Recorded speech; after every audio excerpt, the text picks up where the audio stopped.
Le decía al comienzo del programa, tenemos dos invitadas, dos autoridades, dos capas en temas de desigualdad. Una de ellas va a disertar en este foro del pensamiento crítico.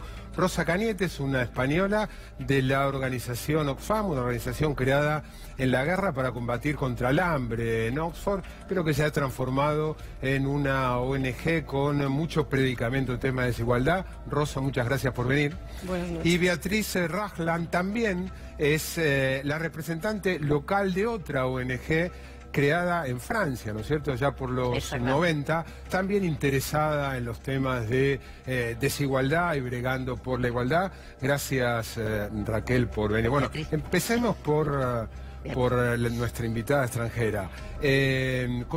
Adelantanos algo de lo que vas a presentar en el coloquio. Creo que disertás ¿cuándo? El miércoles 21 estaremos teniendo un foro dedicado al estudio de las élites y cómo éstas capturan las decisiones de políticas públicas, aumentando la desigualdad y manteniendo sus privilegios. Danos ejemplos, ¿cómo hacen las élites para capturar el Estado?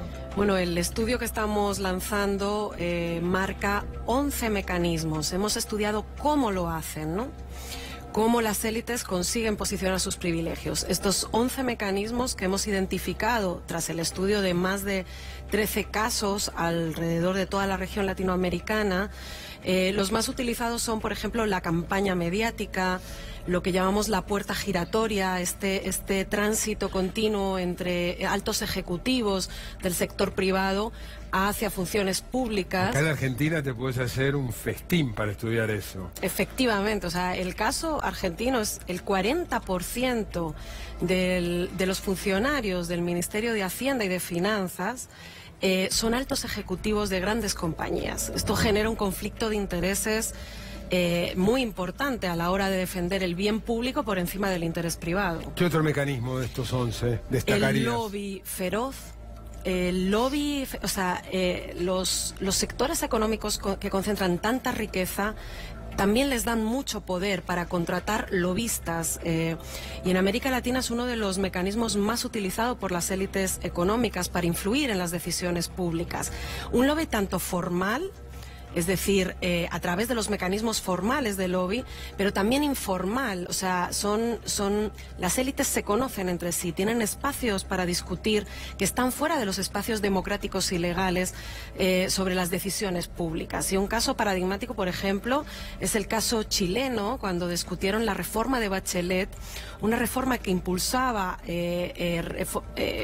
cambios progresivos en el sistema de impuestos en el país y que salió del Congreso a casas privadas de los altos empresarios, donde se acabaron negociando ajustes que redujeron la progresividad de la reforma impositiva. Beatriz, desde ATAC también ustedes están en la misma línea. Pero antes de hablar del tema, me resulta inevitable preguntarte, que nos cuentes, fuiste protagonista de un hecho que si no tuviera un ribete censurable sería risueño. Contanos qué te pasó. Bueno, eso pienso yo, ¿no? Yo dije, sí, no parecería una broma si no fuera una cosa tan seria. En realidad no es una cosa que me pasó a mí. Yo soy presidenta de ATAC.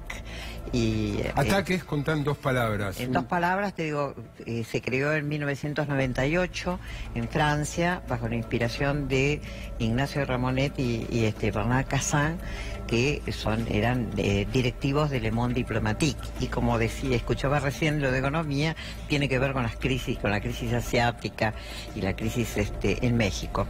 Y en ese momento hay 40 asociaciones de ATAC en todo el mundo.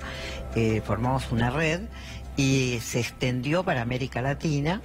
Y la base de la fundación de ATAC era inspirada por la tasa Tobin. O sea, crear un impuesto a los movimientos financieros. Crear un impuesto a las transacciones financieras especulativas. ¿sí?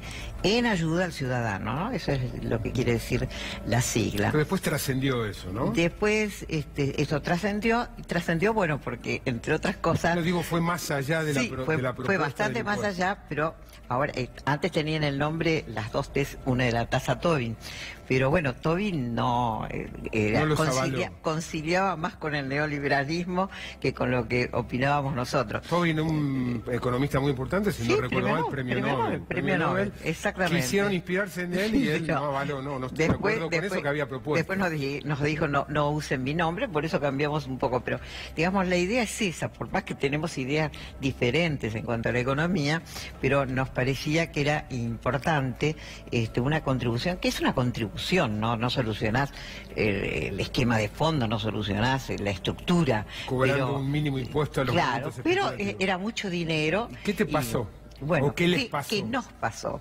Y nos pasó que el miércoles nos despertamos con una noticia publicada por Infobae, en la cual sintéticamente habla de que habría una investigación, no dice habría, dice en realidad una investigación hecha de oficio por la Inspección General de Justicia sobre algunas organizaciones que tienen que ver con manejos de dinero y demás, y puntualmente contra ATAC, es decir, ATAC Argentina, contra nosotros y su presidenta, la doctora Beatriz Raslan, que soy yo.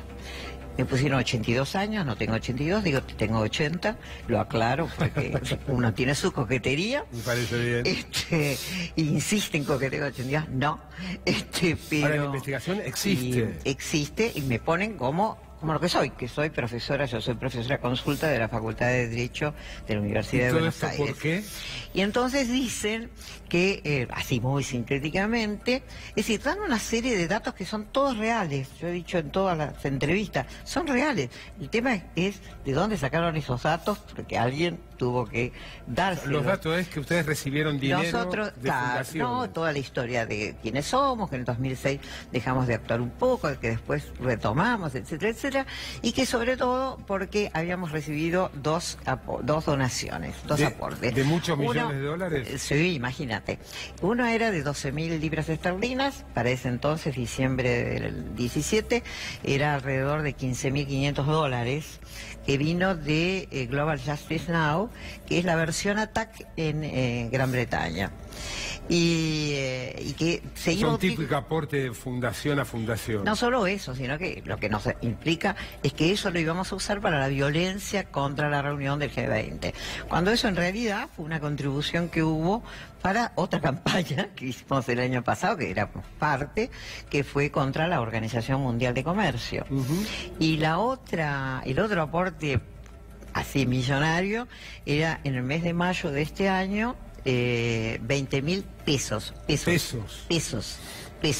Como yo digo, nosotros hacemos educación popular, capacitación, un pasaje a Tierra del Fuego vale alrededor de 10.000, así que imagínate que 20.000 pesos, pero bueno, pero no hace al caso, porque nosotros vamos a recibir más donaciones.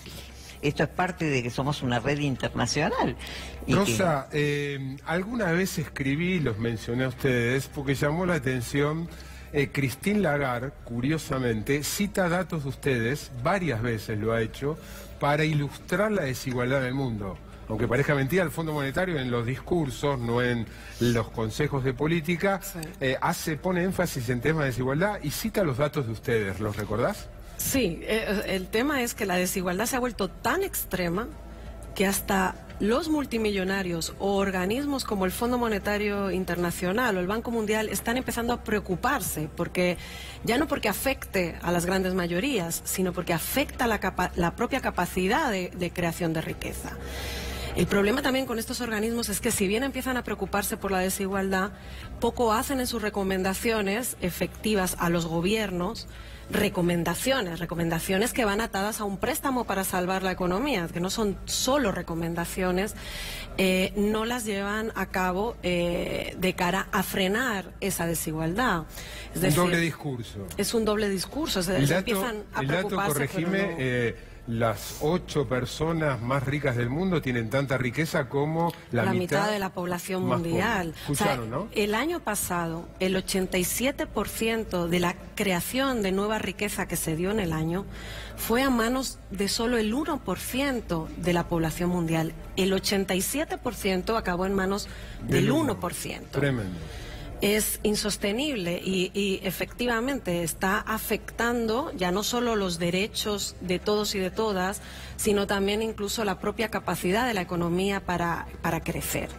Y esto tiene soluciones bien fáciles, o sea, bien claras, o sea, sabemos qué hay que hacer para enfrentar la desigualdad. Quien quiera escuchar el próximo miércoles en el foro en Claxo, ¿sí? Sí, quien quiera escuchar por qué no se toman las decisiones para enfrentar la desigualdad y por qué las élites consiguen mantener sus privilegios, no tiene más que ir al foro de Claxo el día 21 en la UBA, en la Facultad de Ciencias Sociales, en la cual estaremos debatiendo sobre el tema y presentando los mecanismos y cómo enfrentarlos, cómo es posible frenar esa captura que tienen las élites de las decisiones de políticas públicas. Gracias, Rosa, por venir. Gracias, Beatriz, por venir.